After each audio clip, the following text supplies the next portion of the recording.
자, 이제 강의 아닌 강의를 시작하도록 하겠습니다. 조금 잘 보이는 것들은 잘 보이는 이제 이렇게 화면을 띄울 거고요. 화면을 띄우면서 한번 보시고, 네네, 네, 반갑습니다. 네, 반갑습니다. 네, 반갑습니다. 네, 목소리 좋다는 말씀 너무 감사한데, 정신 바짝 차리시고, 네, 들어주세요.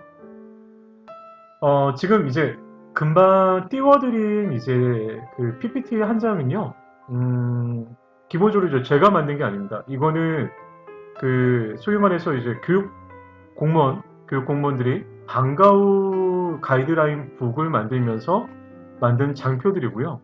제가 지금 여러분들 계속 보여드리면서 강의를 할 내용들은 다 공무원들이 매년 이제 그 방과후 학교를 위해서 방과후 학교를 위해서 네, 막 시작했습니다. 막 시작했습니다. 네. 방과후 학교를 위해서 만든 가이드라인 그 북을 통해서 거기서 이제 제가 손 하나 대지 않고 그대로 갖다서 여러분한테 보여드리는 겁니다. 지금 보시면 방과후 학교를 만든 이유는 사교육비 경감, 교육 격차 해소, 돌봄 기능 확대, 지역사회 학교 실현이라고 하는 네 가지를 통해서 학교 교육 기능을 보완하고 확대하겠다라는 것이고요. 이를 통해서 미래 인재를 육성하겠다. 이게 사실 방과후 학교의 교육적 목표입니다. 음, 제가 이거 굳이 보여드리는 마이크가 끊기나요? 소리가? 네, 죄송해요. 제가 움직이지 않고 잘 하겠습니다. 음, 기본적으로 이렇게 그 사교육비 경감이나 뭐 이런 어떤 교육적 목표를 여러분한테 제가 보여드리는 이유는 가장 중요한 것은 여러분들이 방과후 선생님을 되겠다고 말씀을 하셨지만 내가 도대체 방과후라고 하는 이 자체가 어떠한 스탠스를 가진, 어떠한 목표를 가진, 그리고 어떠한 목적과 어떤 방향성을 가진 것인지에 관한 부분을 모르고 그냥 방과후 선생님을 하겠다라고 오시고 그리고 또 방과후 활동을 하시게 되면 교사 활동, 강사 활동을 하시게 되면 어, 막상 막상 정말 그 어떠한 그 정체성의 혼란, 어려움을 당할 때, 그리고 또 고민스러울 때, 여러분들이 굉장히 힘드세요. 내가 도대체 뭘 하고 있는 건가? 막 이런 생각이 드시거든요. 그래서 조금은 이론적이지만 오늘 이 시간은 방과후는 도대체 뭔지, 그리고 여러분은 그러면 어떤 자세와 어떤 방향을 가지고 이 방과후 정책에 이용할 것인지, 또는 거기에 여러분들이 무엇인가를 얻어낼 수 있는지, 또 한번 고민하는 시간이 됐으면 좋겠었어요. 오늘 이 얘기를 하려고 합니다. 일단 사교육비 경감이에요. 2006년도에 방과후 학교가 그 소위 말하는 특기적성이라고 하는 것이 본격화됐습니다. 근데 2006년도만 해도요. 정확히 이제 노무현 정권 때였죠. 노무현 대통령님이 계셨을 때 사교육비 경감위에서 특히나 이 방과후를 좀 더 활성화를 통해서 공교육을 보완하고 특히 사교육비가 워낙 이제 문제가 됐었기 때문에 이 사교육비를 좀 이제 문제를 해결하는 방법으로 이제 대척점을 생각한 게 방과후다 보니까 선생님들이 그때 당시에 방과후 강사들의 한 시간당 강사료가 15,000원 이상, 13,000원, 12,000원, 15,000원까지 됐었습니다. 이제 그렇게 되다 보니까 굉장히 우수한 강사들이 올 수 있었어요. 특히나 뭐 방과후 강사를 하기 위해서 학원 강사들이 막 몰려들었었던 때가 바로 2005년, 2006년도였었죠. 당연히 교육의 질이 높아지기 때문에 잘 안 들리나요? 잠시만요.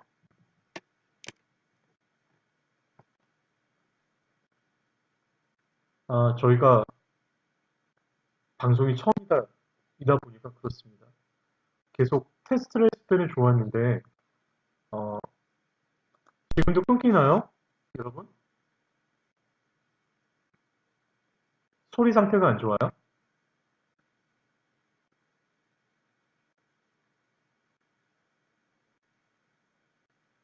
소리가 계속 끊깁니까?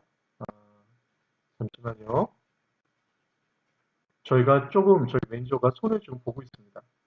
조금만 기다려 보세요.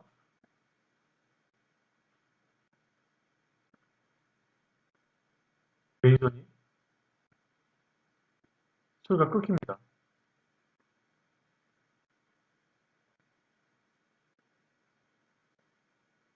아, 계속 끊어지나요? 죄송합니다.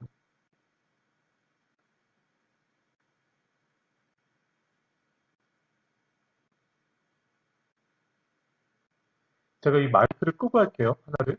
잠시만요. 여러분 잘 혹시 들리시나요? 아까 잘 들리셨죠? 지금은 어떠세요? 방송, 하나, 둘, 잘 들립니까? 저희가 첫 방송이라 이렇습니다. 양해를 좀 해주세요. 네. 지금은 어떻게 잘 들리시는지 답변해 주세요. 하나, 둘, 하나, 둘, 하나, 둘, 하나, 둘. 잘 들리십니까? 마이크가 두 개거든요. 네, 마이크가 두 개여서, 어, 네. 하나를 아예 끊었어요. 이제 괜찮아요? 네. 그럼 이 상태로 지금 좀 나아요? 조금 가까이에서 소리 좀 날게요. 네네네네. 아, 감사합니다. 그러면 지금 상태로 제가 소리를 좀 더 크게 해서 말씀을 드릴게요. 네. 이해를 좀 하고, 혹시 좀 안 들리면 또 말씀을 주세요. 네. 부탁드리겠습니다.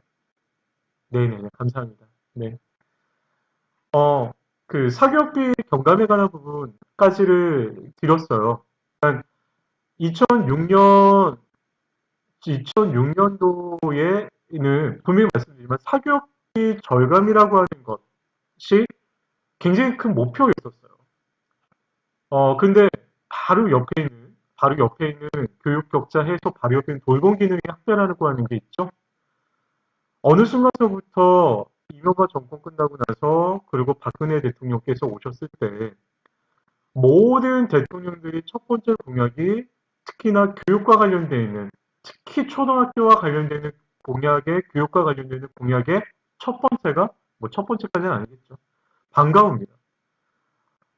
노무현 대통령께서 계실 때만 해도 방과후는 교육이 방점에 찍혀 있는데 어느 순간 방과후가 맞벌이 부부의 자녀를 케어해주는 그래서 여성들이 사회 진출을 하기 위한 안정적인 사회적 보장 장치로 인식되면서 갑자기 교육적인 부분이 약화되기 시작을 했어요. 늘 얘기하지만 그 뭐든지 교육은 본질에서 교육적인 부분이 약화되기 시작하면서 어떤 그 자체가 약화될 수밖에 없는 것이 이 교육인 것 같아요. 그러면서 학교가 이상하게 꼬여지기 시작합니다. 이명박 2010년도 때, 막 이명박 대통령이 1월 달에 난리가 났었어요. 어떤 일이 있었냐면, 2010년 때 사교육비가 꺾였다고.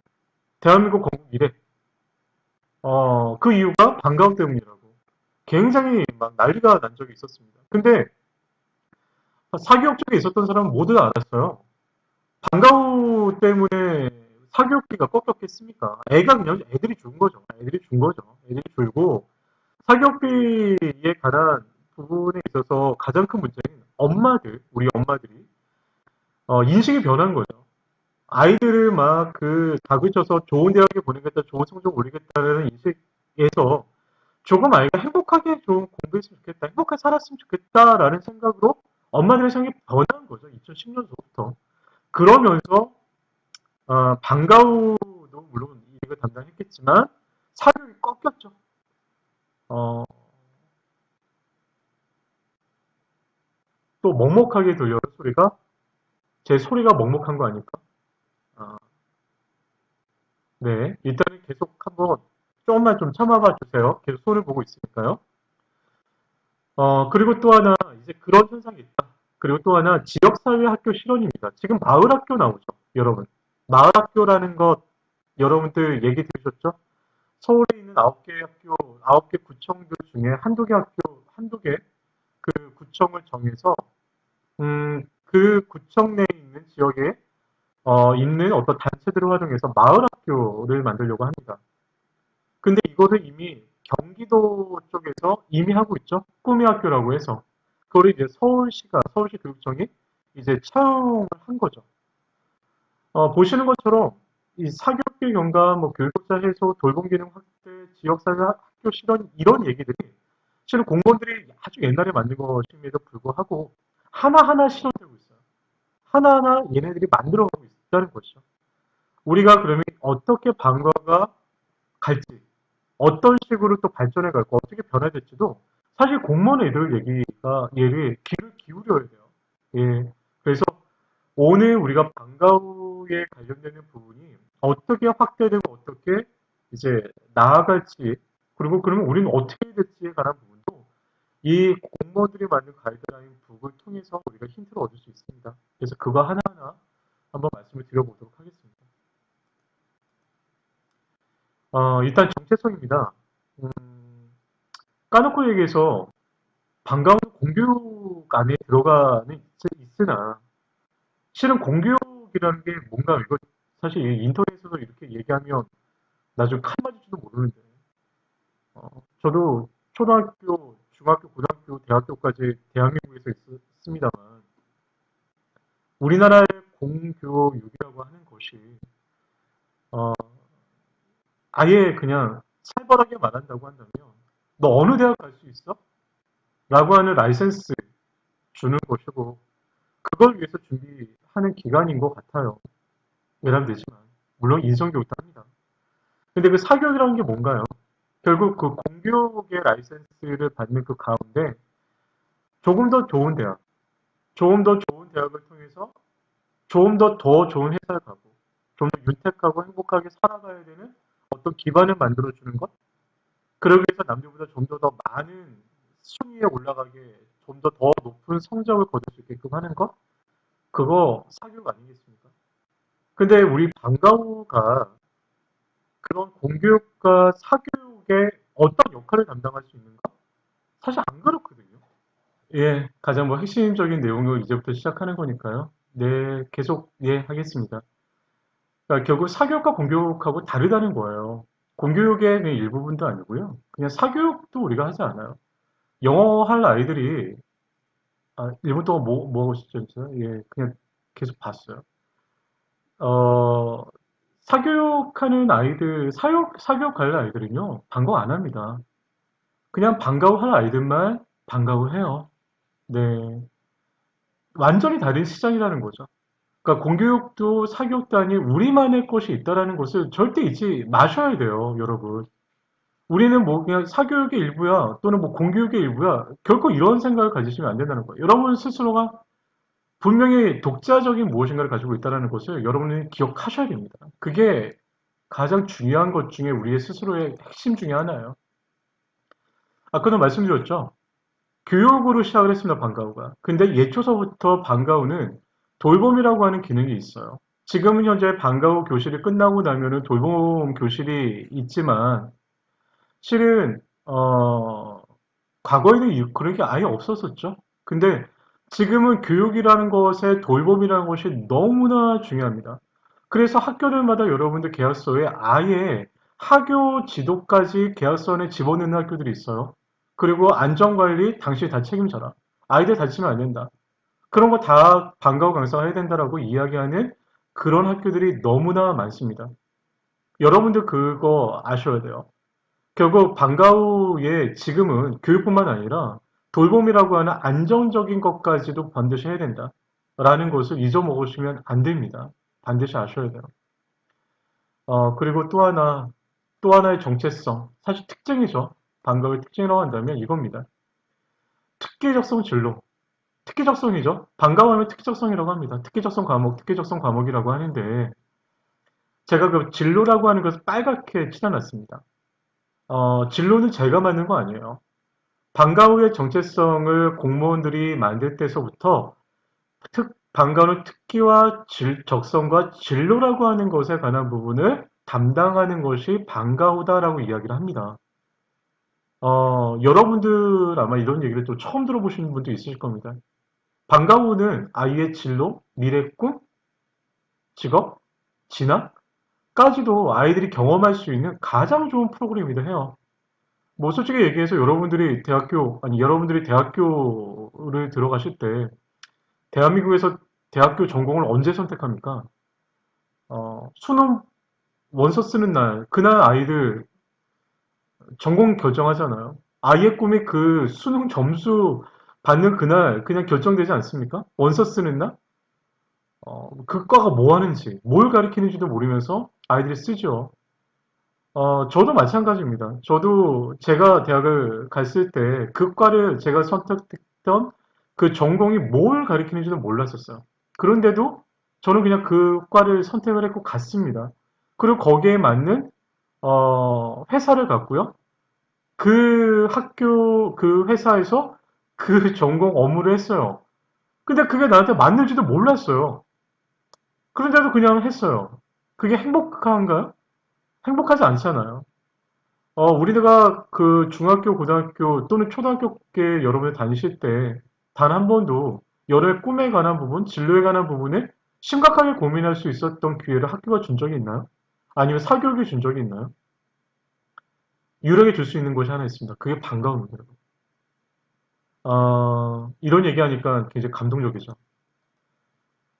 제가 방과후의 방세아를 만든 건 2009년도에 만들었어요. 2009년도에 방세아를 만들 때, 방과후 선생님들을 같이 만나면서 느낀 것은 정말 세상에서 가장 안전한 학교라는 곳에서 여러분처럼 정말 우수한 강사들을 달랑 4만 원, 2만 5천 원에 만날 수 있다? 그것도 주 200, 주 100분 동안 매주 이런 교육이 대한민국을 떠나서 전 세계에 몇 개나 되겠어요. 사실 우리나라에나 가능한 거 아니겠습니까?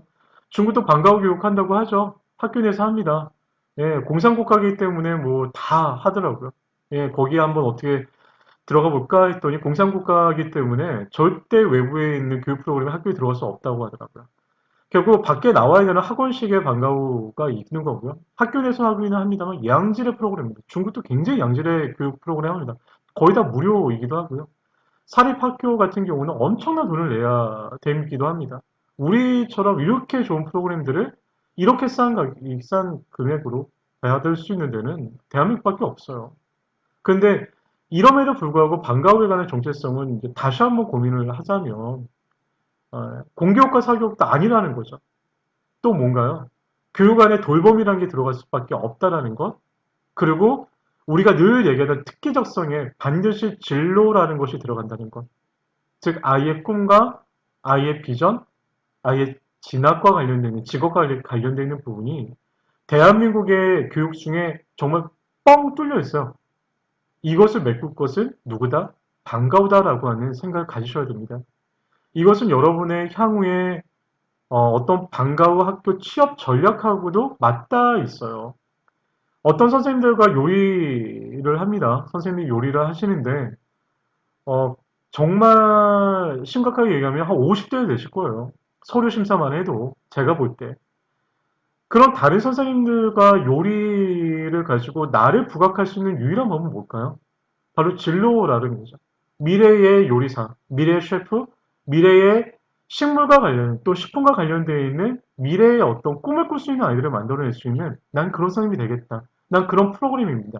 라고 한다면 뭔가 다르지 않겠습니까?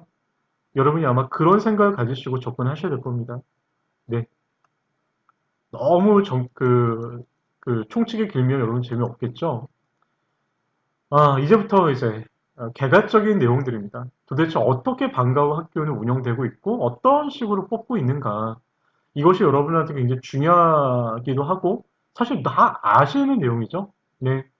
12월 달에 선호도 조사합니다. 선호도 조사를 12월 달 방학 전에 하게 되고요. 그리고 프로그램 결정을 학부모심의위원회에서 1월 달에 방학 중에 하죠. 통상 방학 중에 하고 강사 채용을 방학 중에 또 1월 달에 한 다음에 3월 첫째 주, 실은 3월 2일 날 개강하는 게 원칙입니다. 예. 그러면서 48주가 시작이 되는 거죠. 그런데 선호도 조사가 2005년도, 6년도 이때는 아니죠. 2006년, 7년, 8년 이런 때는 정말 12월 방학 전에 12월 달 말에 또는 10월 초에 선호 조사를 했었습니다. 그리고 방학을 기점으로 해서 방학 전, 방학 이후에 학부모 심의위원회를 열고 그렇게 해서 이제 정책 이렇게 진행해 왔는데요. 요즘 안 그래요, 여러분. 엄청 빨리 합니다. 선호도 조사를 솔직히 안 하는 데도 있습니다. 또는 선호도 조사를 대부분 그냥 대충 합니다. 왜 그럴까요? 왜 그럴까요? 방과후 이제 10년이에요. 방과후 시작한 지 이제 10년 넘었거든요. 예, 방과후 특기적성, 예, 컴퓨터 영어 빼고. 선수들이 된 거예요. 우리 학교에 어떤 과목이 아이들이 많이 몰리고 어떤 과목이 선호가 되는지를 방과후 선생님이 너무 잘하는 거예요. 예. 그래서 안 합니다. 선생님들. 예, 그 선호 조사 안 해요. 안 하고요. 그냥 하는 거죠, 그냥. 예. 아유, 이런 거 안 돼. 저런 거 안 돼. 야, 이거 돼. 그렇게 합니다. 학부모심의위원회, 예, 뭐, 누가 반대를 하겠어요. 그렇게 그냥 넘어간다. 그렇게 넘어가면 하면 되겠죠. 그래서 점점 빨라지고 있다. 점점 빨라지고 있습니다. 이미 뭐 경기도, 서울 상당 부분이 좀 나오고 있죠. 예. 원래는 옛날 그렇지 않았어요. 거의 12월 말, 1월 초에나 막 나왔다는 거죠. 점점 빨라지고 있습니다. 그러면 어떻게 준비하셔야 되겠어요? 여러분들의 그 모든 서류 준비는 실은 10월 전에 다 끝나야 된다는 거예요. 그리고 11월 달에 여러분들 뭐 제안서 써야 됩니까? 제안서 학교에 직접 갖다 내야 됩니까? 어떻게 어플라이 할까요? 라고 얘기하시는데 옛날 같으면 제가 11월 달에 하십시오라고 말씀을 드리는데 11월이 아닌 것 같아요. 오히려 더 먼저, 더 빨리 해야 된다는 거죠. 예, 이제는 그렇게 해야 된다는 것입니다. 이거를 정확하게 여러분들 머릿속에 기억하고 계셔야 됩니다. 프로그램 수요 조사에 관한 부분인데, 네, 뭐, 이건 다 여러분 아시는 내용이고, 이미 말씀을 드렸기 때문에 그런데, 양쪽에서 희망하면 돼요. 즉, 어떤 거냐면, 학교에서도 아이들에게 의미가 있겠다 싶으면은 선호도 조사의 대상으로, 즉, 그, 아이들이 선택할 수 있는 그 리스트에 올라가는 거고요. 학부모들이 선택할 수도 있는 거고요. 학교가 올릴 수도 있습니다.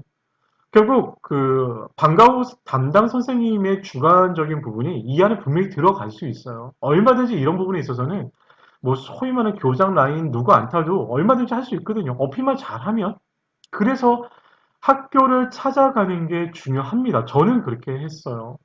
여러분들 뭐 5개 냈는데 하나도 안 됐어요. 저 아닌가 봐요. 그런 마음이라면 하지 마세요. 제가 회사 다닐 때도 50개 학교 내야 하나 연락이 올 정도였었어요, 여러분. 예. 실망하지 마시고요. 네. 다만 100개 정도 냈는데 안 돼. 그러면 아닌 것 같아요. 이 길이 아니다 생각하고 그냥 접으세요. 네. 50개도 내지 않았는데, 예.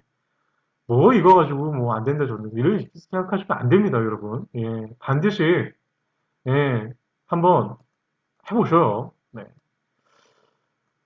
저희 카페에 질문이 엄청 올라옵니다. 왜냐면 방과 후 처음 시작하는데 뭐 어떻게 해야 되는지 모르겠다. 또 뭐 방과 후 진짜 이거 뭐 어디서부터 시작해야 될지 모르겠습니다. 이런 얘기 많이 나오죠. 질문들 중에 가장 황당한 질문이 이겁니다. 어떻게 시작해야 되나요? 있는 그대로 다 써주세요. 많은 걸 부탁드립니다. 하루 종일 붙잡고 얘기해도 어떻게 시작해야 되는지를 설명을 못 드리겠는데 그걸 어떻게 글로 다 표현하겠어요?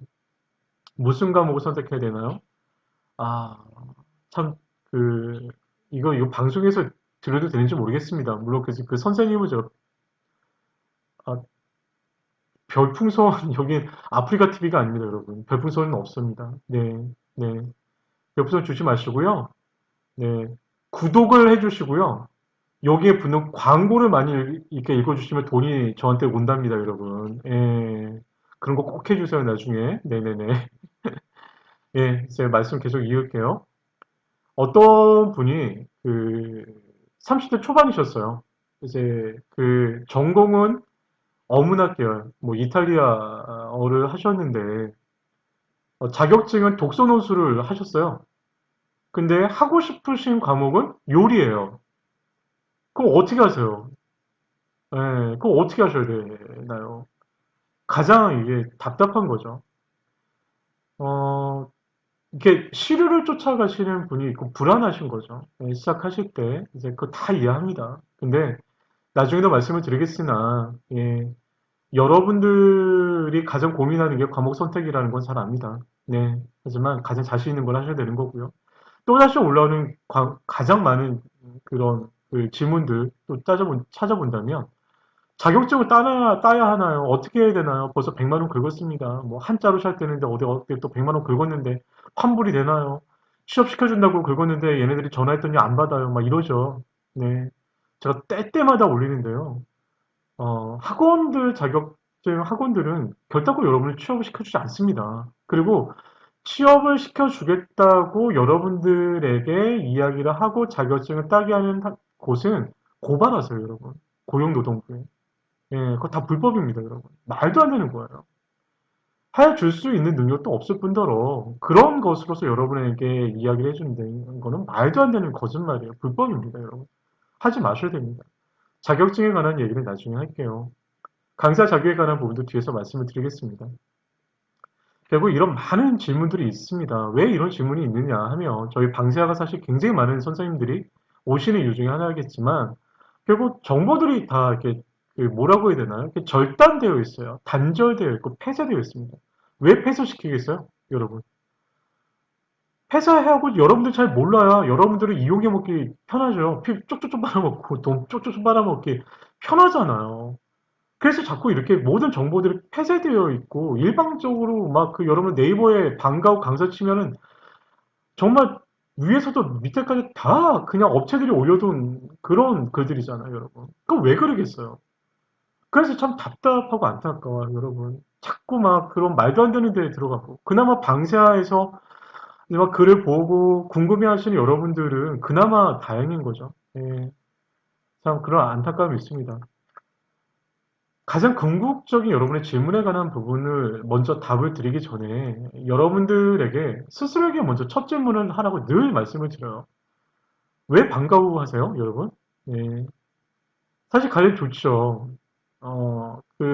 아이들을 돌볼 수 있고 육아와 가사를 병행하면서 실은 가장 좋은 시간, 10시부터 한 5시까지, 6시까지 그 시간 동안 고학력 여성들이 할 수 있는 정말 유일무이한 그 잡이 방과 후인 것 같아요. 그건 맞습니다. 그래서 방과 후 하시는 거 맞습니다. 네, 맞는 거 있고요.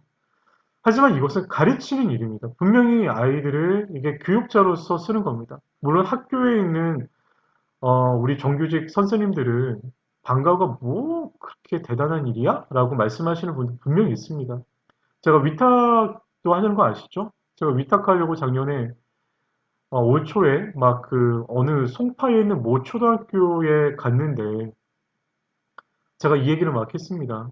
뭐 아시는 것처럼 뭐 제가 뭐 교장들 로비하고 하는 사람 아닌 거 다 아시죠? 뻣뻣한 목을 두고 가서 제가 정말 제대로 한번 방강하겠다. 정말 교육적인 목표 가지고 한번 해보겠다라고 했더니 맨 마지막에 어떤 선생님이신 것 같아요. 아니 방과후가 공교육의 보안인데 뭐 이렇게 대단하게들 얘기합니까? 라고 얘기를 하는 거예요. 아, 정말 기분 나쁘더라고요. 그래서 맨 마지막에 사실 그 교감이랑 싸우고 나왔어요.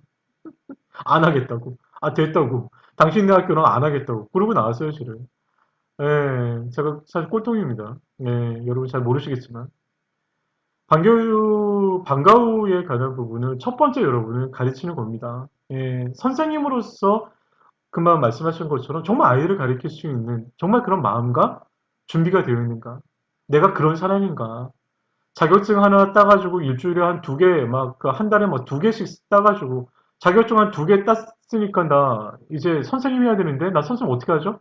이게 아니라 정말 자격증은 둘째치고 내 스스로가 정말 아이들을 가르칠 수 있는 자격과 마음이 준비가 되어 있는가? 거기서부터 여러분들이 생각해 보셔야 될 것 같아요. 그리고 두 번째, 여러분 스스로에게 질문해 보세요. 교육자인가 아르바이트인가? 저희 카페에 한 2년 전인가 어떤 선생님이 글을 올리셨어요. 어, 그 학원 강사를 하셨는데 한 10명으로 시작을 했다. 시작을 하셨는데 방과후를 한번 해보려고 학원으로 시작을 했는데 학원 강사였는데 방과후 강사를 해보려고 시작했는데 아이들 한 10명이다. 근데 한 3개월 했더니 분기를 하나 끝났던죠. 끝났더니 3명, 4명인가 줄었다. 이거 못하겠다. 어떻게 그만두느냐. 근데 이제 문제가 그만두는 방법을 알려달라. 알바로 시작했는데 이거 못해 먹겠다. 이렇게 얘기가 된 거예요. 걔들 선생님이 난리가 났죠. 저희 그 방세 선생님들이. 알바를 시작했냐고. 어떻게 방과후에서를 알바를 시작할 수 있느냐. 그랬더니 뭐 이 선생님도 열받아서 그래 나 알바를 시작했다. 그래서 막 난리가 난 거죠. 뭐 싸우고 난리가 나셨습니다. 방과후 교육청에 가면은요. 미안한 얘기고 외람된 얘기입니다. 하지만 그냥 우리 가족들이니까 여러분과 제가 가족이니까 우리 방과후하는 가족들이니까 방사의 가족이니까 그냥 감히 드릴 수 있는 말씀이지만 방과후와 관련되어 있는 민원이 적지 않아요. 교육청에. 제가 교육청에 있는 행정관한테 직접 드린 얘기입니다. 첫 번째, 선생님들이 너무 막말을 한다. 그리고 또 하나, 너무 잘 그만둔다. 툭하면 그만둔다. 벌써 두 번째다 선생님이 그만둔 게 1년도 안 지났는데. 막 그런 얘기들이 막 올라온대요. 선생님들이 자격이 없는 것 같다. 너무 이상한 선생님 많다. 자격이 없는 선생님 아닌 것 같다. 우리가 좀 반성해야 될 부분인 거예요. 분명 우리가 반성을 해야 되는 거예요. 교육자는 교육자죠. 가르칠 수 있는 모든 사람은 다 교육자입니다. 다 선생님입니다, 사실. 근데 우리가 조금 더 준비되어 있어야 된다는 거죠. 어려움이 있을 수 있어요. 방과후는 결코 쉽지 않아. 여러분들 제가 오늘서부터 내일 뭐 다음 주 계속 교육을 강의를 하겠습니다만 안 좋은 얘기만 할 거예요, 방과후에. 굉장히 어려운 얘기들. 저는 그 땜빵 강의를 해봤고요. 당연히 뭐 아시는 것처럼 저는 방과후 사업도 하고 있고요. 위탁도 하고 있습니다. 일부러 다 해보려고요. 네, 방과후 관련된 거 다 해보려고 합니다. 갈 때마다 늘 느껴요. 선생님이에요. 결국 방과후는 선생님입니다. 컨텐츠도 물론 중요하죠. 결국 방과후 선생님이 어떠한 역량과 어떠한 그 자질과 소양을 가지고 있고 어떤 철학과 소신을 가지고 있느냐가 방과후 그 교실 자체의 모든 것이에요, 실은. 여러분들이 사실 그것에 관한 부분이 준비되어 있는 상황에서 이제 돼야 된다는 거죠. 여러분 반드시 그런 분이셨으면 좋겠고 그 스스로에게 여러분의 첫 질문이 되셨으면 좋겠습니다. 그리고 과목에 관한 부분도 그렇지만 여러분들 그런 얘기를 해요. 좋아하는 것과 잘하는 것 이런 얘기 하거든요. 여러분 대부분의 분들은 이렇게 어떤 과목 선택하실 거예요? 좋아하는 것과 잘하는 것 어떤 걸 선택하실 거예요? 라고 물어보면 선생님이 대부분 좋아하는 거요 라고 얘기를 합니다. 물론 그게 잘못됐다고 생각은 들지 않아요. 그건 여러분의 판단입니다. 다만 제가 경험상 좋아하는 것보단 잘하는 거라서요. 배운 대로 가르치고요. 아는 만큼 가르칩니다. 이 얘기는 나중에 제가 그 교수법, 방과후 교실 교수법에 관한 부분을 강의할 때 알려드리겠습니다만, 지금 아이들은 대부분 모든 수업, 프로젝트 수업, 협동 수업이에요. 다 그렇게 되어 있어요. 다 모든 명수로 되어 있는데, 여러분들 뭐 국민학교 출신들인지 모르겠습니다. 저는 사실 국민학교를 나왔습니다. 다 초등학교죠. 하지만 지금 선생님들 하고 계신 분들 중에도 초등학교 나오셨지만 대부분 강의식이에요. 이때 다의 강의식. 모든 수업 같은 거 익숙하지 않잖아요. 근데 아이들은 대부분 다 모든 수업이라는 거죠. 근데 우리는 늘 그 배우는 방과후 강사 자격증을 따는 그 학원도 대부분 온라인으로 배우시는 데다가 아니면 뭐 오프라인에서도 정말 성의 있게 배우시는 분들도 대부분 강의식으로 배운다는 거죠. 너무 안타깝게 배운 대로 강의한다니까요.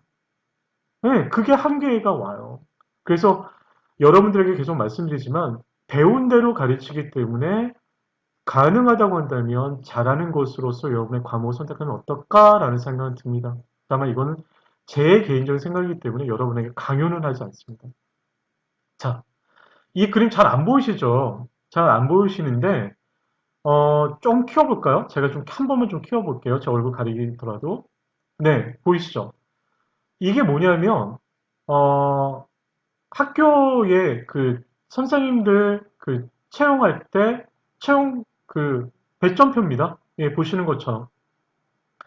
강사 자격이 40점인 학교인 거고요. 강사 경력 10점, 뭐 서류 교육 10점 해서 하고 면접이 30점입니다. 여기에서 보시게 되면은 학교 강사 경력이 항상 강사 경력이 4년 이상인 사람이 가장 높은 점수를 받죠. 네. 그리고 뭐 학원 경력도 이제 뭐 8점 이렇게 받게 되는 거죠. 예. 그리고 다른 거 하나 보여드릴까요? 잠시만요. 다른 거 하나 또 다른 학교도 보여드릴게요. 여기는 서류가 70점에 면접이 30점입니다. 자, 다른 거 하나 보여드릴게요. 이것도 한번 보여드릴게요. 이거는 서류가 30점에 면접이 70점이죠.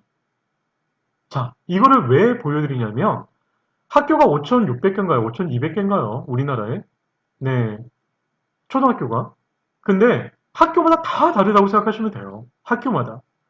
여기 면접에 보세요. 면접자로서의 자세, 뭐 교육자로서의 가치관, 품성, 뭐 이렇게 되어 있는데 이게 지금 학교마다 다 다르다는 거예요. 배점이 다르다는 거죠. 예, 보이시죠? 자, 춤을 보셨죠? 음, 학교마다 다릅니다.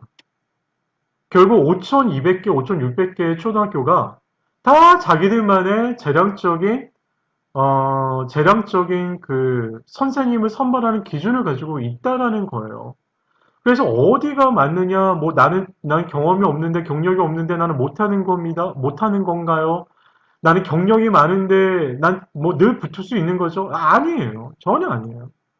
전 고등학교만 나오는데 이거 못하는 건가요? 아니요. 고등학교만 나오셔도 됩니다. 저 대학교 졸업, 재학 중인데 가능한가요? 예, 가능합니다. 네, 가능한 학교 많습니다. 특히 지방 같은 경우는 정책적으로 대학교 재학생들, 네, 일부러 뽑고 있어요. 네, 뽑고도 있습니다. 자, 학교마다 다 다르다라는 거죠. 결국 선생님을 바라보고 뽑는다는 거예요. 서류가 결국 뭔가요? 선생님이 어떠한 수업을 할 건지, 무슨 프로그램으로 어떻게 할 것인지에 관한 부분인 거고, 면접은 뭔가요? 아, 정말 이 사람이 우리 아이들 정말 잘 가르칠 수 있을까? 라는 것에 관한 부분을 보고 싶은 거거든요. 결국 선생님 보고 싶다는 거죠. 서류 심사의 핵심은 여러분이 내는 서류입니다. 두 번째, 면접은 서류가 아니에요. 오로지 여러분의 얼굴 관상이죠. 예, 인상과 첫인상이죠. 네. 그것에 관한 얘기를 오늘 한번 해보도록 하겠습니다. 강사 선발 기준. 첫 번째가 경력, 두 번째가 교원 자격증, 세 번째가 전공, 네 번째가 과목에 관련된 자격증이라고 적어있습니다. 근데 지금은 교원 자격증이 우선이에요. 유아와 관련되어 있는 자격증도요. 요즘은 쳐줍니다. 그리고 요즘은 뭐죠? 돌봄은 아니고 보육 같은 그런 자격증도 봐요.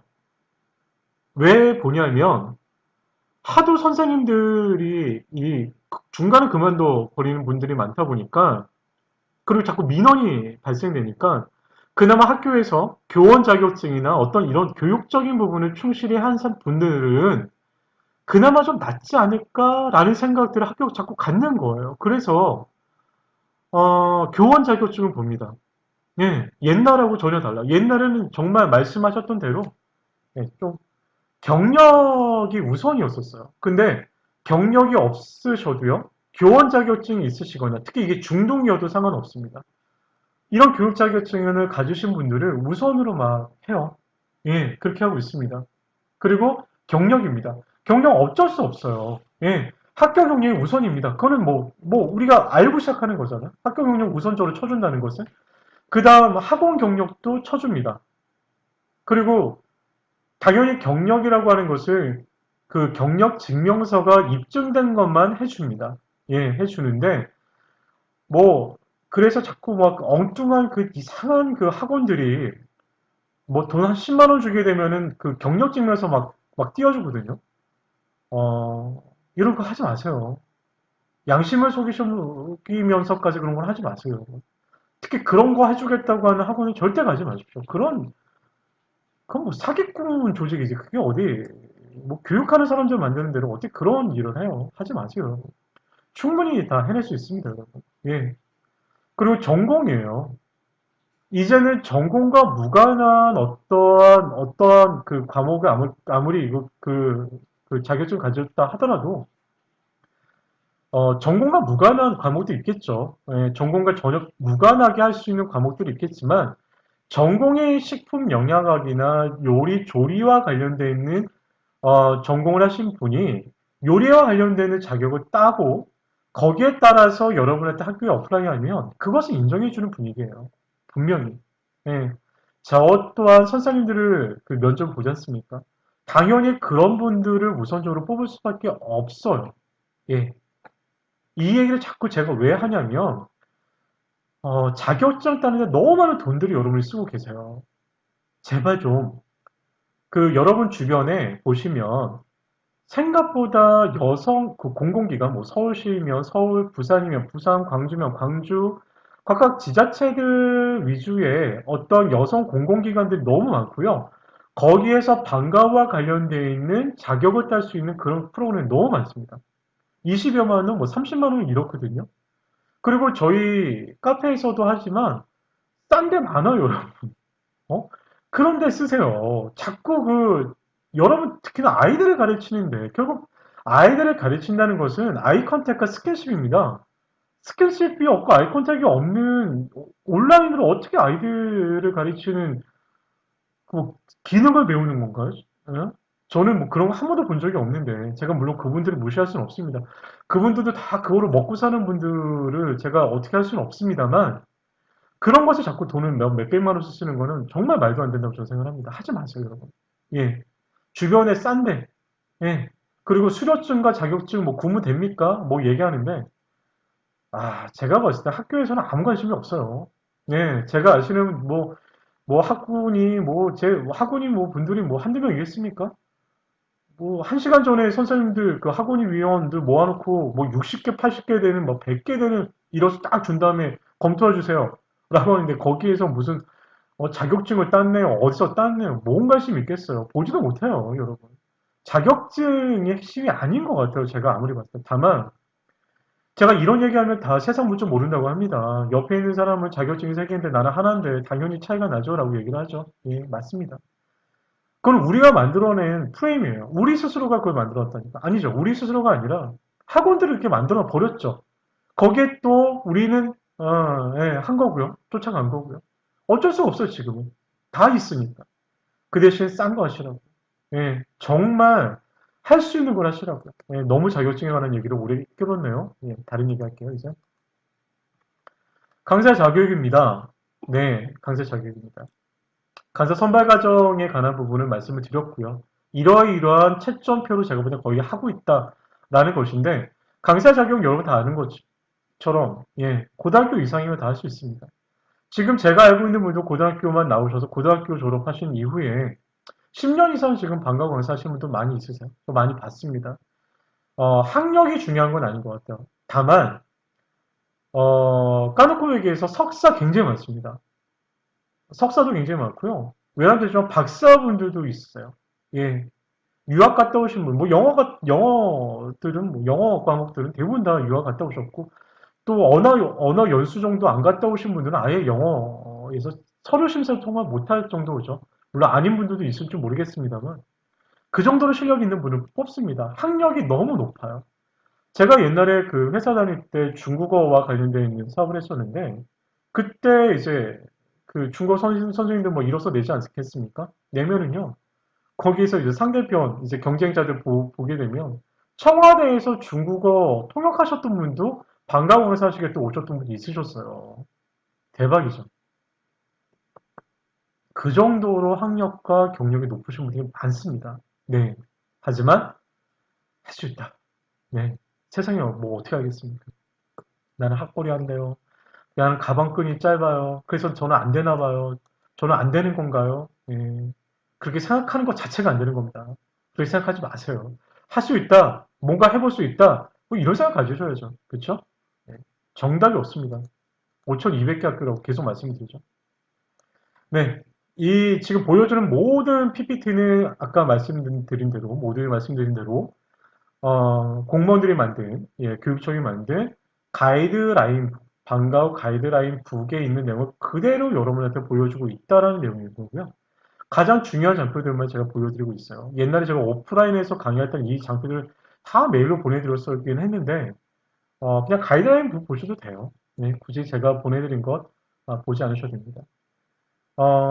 옛날에는요, 지도 강사, 그러니까 방과 강사 할 때요, 그 원래의 목표는 그러니까 2006년도만 해도요. 외부의 강사가 절반, 그 학내에 있는 선생님들이 방과후를 또 하는 게 절반.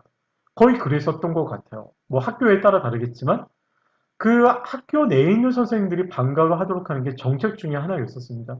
지금도 사실 그래요. 원래 원칙은 학교 내에 있는 선생님들이 방과후를 담당하시고 그 외의 과목들을 외부에 있는 강사가 하게끔 하는데 그렇게 안 하죠, 대부분. 네, 외부에 있는 선생님들 맡기죠. 네, 그렇게 하는데 어, 하는데 정말 웃긴 거는 그 좀 나이 든 남자 선생님이 계세요.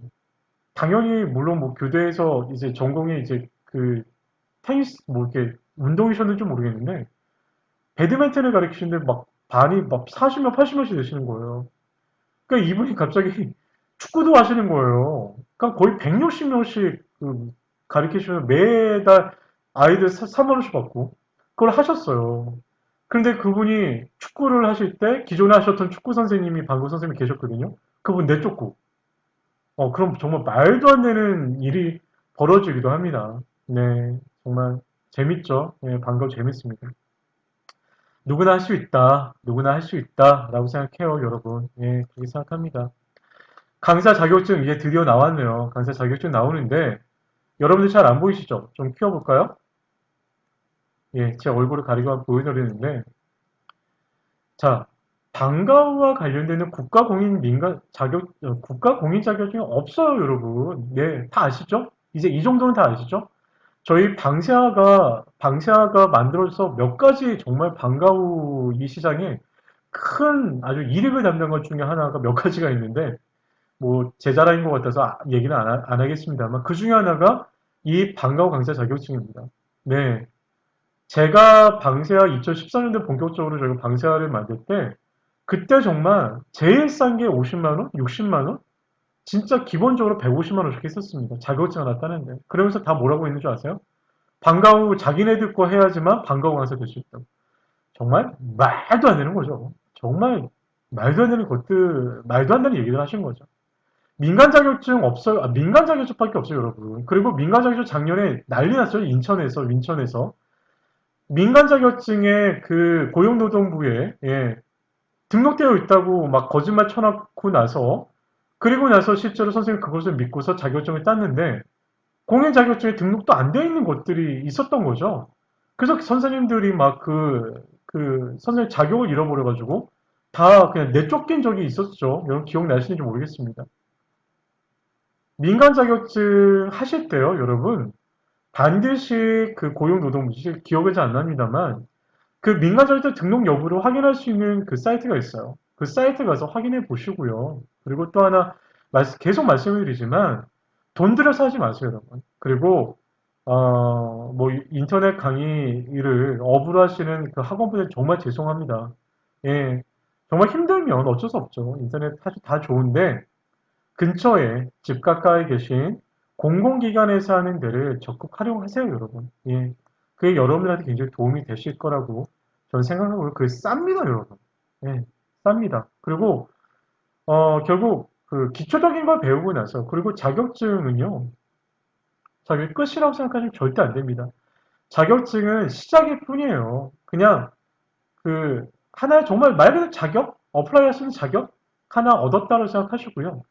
지속적으로 여러분들이 스스로 공부하셔야 됩니다. 그리고요, 요리 뭐 30개 정도 배웠다고 여러분 그거 1년 동안 돌릴 수 있을 것 같으세요? 60개 배웠다고 그거 돌릴 수 있습니까?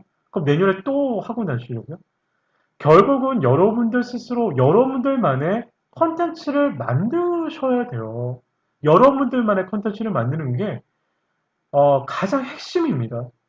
즉 유청이라고 하는 사람 나만의 컨텐츠를 만들어야 업체에 끌려다니지 않을 수 있고 위탁 업체에 끌려다니지 않을 수 있어요. 꼭 그렇게 하셔야 됩니다. 학원은 이미 돈을 다 내셨고 한 건 어쩔 수 없습니다.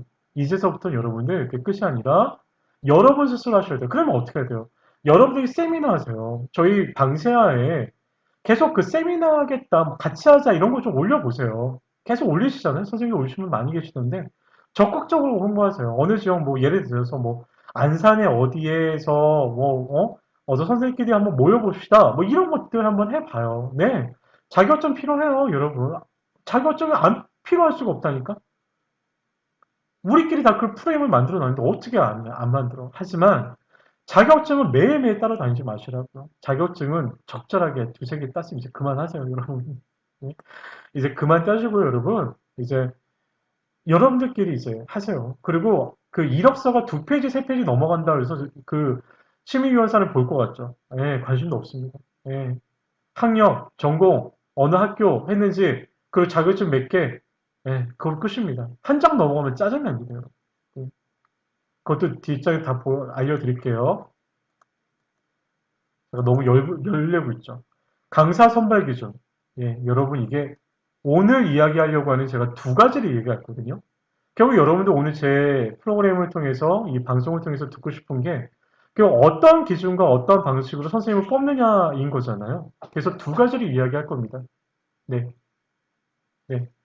두 가지를 이야기할 겁니다. 자, 방송이 혹시 중단됐나요? 네.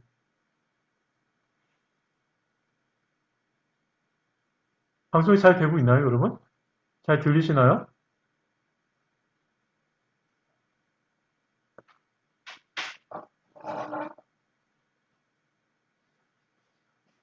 음. 아, 네네네. 잘 되고 있죠? 아, 상태가 안 좋다고요? 아, 잘 나오시는 분, 아, 잘 돼요? 네네네네. 아, 뚝뚝 끊겨요. 아, 지금 얘기 들어보면은, 오히려 모바일은 잘 나온다고 하거든요? 모바일은 잘 나온다고 하시니까, 한번 새로 고침을 해보신다고 해보시면 어떨까 싶어요. 네네. 새로 고침을 해보시면 어떨까 싶습니다. 그래서 자, 두 가지를 이야기할 거예요. 그러니까 오늘 정말 여러분이 잘 들어야 될 게, 결국 강사를 선발하고 프로그램을 선정하는 두 가지의 아니, 몇 가지의 기준이 있는데, 이게 거의 같습니다. 이게 제일 중요해요. 자, 바로 그걸 얘기해 드립니다. 자, 이걸 보셔야 돼요. 강사 선발 기준이에요. 교육 활동의 질적 개선을 위한 창의성, 참신성 여부와 적절성과 실천 가능성 여부. 네. 타당성과 교육 활동 추진 능력인데요. 네. 제가 이 프로그램 선발 기준도 한번 보여드릴게요. 프로그램 선발 기준은 한번 보여드릴게요. 소재 적성 진로. 야, 여기 보이시죠? 진로. 소재 진로가 아니고, 아까 얘기했던 방과 후의 정체성에 관한 이야기를 할 때, 특기 적성의 진로라는 말씀을 제가 드렸지 않습니까? 제가 만든 거 아니라고 말씀드렸죠. 진로입니다. 그리고 지속적인 수강이 가능하도록 단계별 프로그램, 레벨과 단계가 무조건 프로그램에 있어야 합니다. 예. 그리고 밑에 제가 빨간색으로 표시했죠. 환류. 환류가 뭐냐면요. 올해 한 해 2017년도만 과목을 개설해서 운영할 것이 아니라 2017년도에 운영한 것을 2018년도에도 운영할 수 있는, 즉 1년에서 2년 이상을 연결해서 할 수 있는 그런 프로그램이어야 한다는 거예요. 어떤 말씀인 줄 아시겠죠? 네. 어떤 말씀인 줄 아시겠죠? 강사하는 선발을 어떻게 하냐? 참실성과 차별성이 있어야 돼요. 뻔한 거는 이제 안 뽑아요. 그러니까 뻔한 사람이 뭐야? 얼굴이 뻔한 거야? 얼굴이 참신한 거야? 아닌 거죠? 결국 그 강사가 가지고 있는 프로그램이 참신해야 된다는 얘기예요. 강사가 가진 프로그램이 어때요? 실천 가능성하고 적절하다는 얘기가 된다는 겁니다. 그것은 바로 환류가 되어야 되고요. 그 안에는 단계가 있어야 된다는 얘기예요. 이게 뭐가 중요하냐면 결국 여러분의 이력서와 자기소개서는 여러분의 그 어떤 개인적인 이야기를 적어낸다고 한다면 뒤에 있을 운영계획표, 차시별계획표, 여러분들의 제안서가 음, 여러분들의 제안서에 바로 이 강사 선발 기준과 프로그램에 관한 어필이 반드시 들어가야 된다는 거예요. 야, 이것도 제안서 얘기 나왔죠. 제안서가 뭐예요? 제안서 어떻게 만들어야 돼요? 내일 뭐 말씀드리겠습니다만, 결국은 서류의 이 내용, 프로그램과 강사 선발 기준에 관한 부분이 적절하게 들어가지 않으면 서류 심사에 통과하기 어렵다는 것과 특히 또 하나 서류 심사에 통과한다 하더라도 면접 때 이러는 버벅거립니다. 면접 때 차별을 느끼지 못해요. 자, 하나하나 한번 얘기해 볼게요. 참성과 창의성이 뭐예요? 저 요리합니다. 저 요리 정말 잘할 수 있거든요. 예. 뭐 이름만 뽑아주나요? 요리 레시피 막 30장, 40장 제안서 집어넣으면 여러분 뽑아줄 수 있을 것 같나요? 다 합니다, 여러분. 다 합니다. 과학 다 똑같아요. 업체들이 했었던, 업체들이 주었던 이미지에, 업체들이 준 커리큘럼에 다 똑같잖아요, 여러분. 아까도 말씀드렸지만, 여러분들 업체에서 준 거를 쓸 수 있는 것은 1년이면 끝이에요. 여러분들 것을 만들지 않으면 아무 소용없다. 예, 아무 소용없다. 제가 다시 한번 말씀드리지만 여러분의 컨텐츠를 만들어야 되고요. 여러분의 컨텐츠 안에 참신성과 차별성, 그리고 적절성과 실천 가능성이 넣어야 된다는 겁니다. 자, 여기서 하나 여러분들 힌트를 줍니다. 첫 번째 하나, 연간 프로그램 계획서, 차시별 계획서가요. 통상적으로 12주차까지만 나와 있는 곳이 있습니다. 학교가 그런 걸 원해요. 예, 아니면 48주를 다 내라고 하는 데도 있습니다. 네, 학교는 다 달라요. 제안서 포맷이 아예 주는 데도 있고요. 제안서 포맷이 아예 없는 데도 있습니다. 제안서 포맷을 줄 때는 다 한글 파일을 주는데 한글 파일이 없이 그냥 제안서 뭐 아무것도 요구하지 않는 데도 있어요. 하지만 여러분 반드시 내십시오. 제안서는 누구나 지금 현재 내고 있어요. 다 PPT로 만들어서 한 10장 내외로 다 만들어져 있거든요. 그 강의를 내일 하겠습니다만 제안서를 내야 된다라고 했을 때 자, 첫 번째 연간 프로그램에서는 어떻게 만들어야 되느냐. 자, 운영 계획서, 소위 말해 차시별 계획서 얘기하는데 차시별 계획서까지 요구하지 않아요. 요즘은. 운영 계획서입니다. 이름이 좀 다릅니다. 어떤 학교는 운영 계획서, 어떤 학교는 연간 프로그램 계획서 이렇게 얘기하는데 11주차입니다. 학습 목표 있고 학습 내용이 있는데 그것은 여러분들이 잘 쓰셔야 됩니다. 그건 어렵지 않아요, 여러분. 뭐 뒷장에도 제가 말씀을 드릴게요. 근데 제가 하나 힌트를 드리는 것은 뒤에 아까 얘기했던 활용입니다. 올해만 쓰는 게 아니라 내년에도 쓰는 거죠. 저라면, 제가 여러분이라고 한다면 학교에서는 12주차만 원하지만 저는 48주까지 연간 프로그레스를 다 만들어낼 거예요. 그리고 또 하나, 저는 2017년도뿐만 아니라 2018년도까지 저는 만들어서 낼 겁니다. 나는 이렇게 준비되어 있다. 나는 올해만 프로그램을 준비한 사람이 아니라 내년도까지도 준비한 사람이라는 것을 저는 어필할 겁니다. 그리고 또 하나, 적절성과 실천 가능성이죠. 여러분들 초등학교 1학년과 초등학교 6학년의 지능 차이가 얼마라고 생각하시나요? 제가 봤을 땐 거의 동물과 사람? 예. 근데 거의 초등학교 4학년만 돼도 여자애들은 그 아시는 것처럼 사춘기에 있는 아이도 있어요. 근데 초등학교 1학년은 뭔가요? 똥오줌을 못 가리고 있다니까요, 여러분. 그 아이들에게 쓰는 연간 프로그램 계획서와 4학년, 5학년, 6학년에 쓰는 연간 프로그램 계획서가 같다고 한다면, 물론 이제 학교들은 요구도 안 하죠. 뭐, 별 관심도 없고요. 근데 그게 실천 가능성과 적절성에 관한 부분에 부합이 될까요? 예.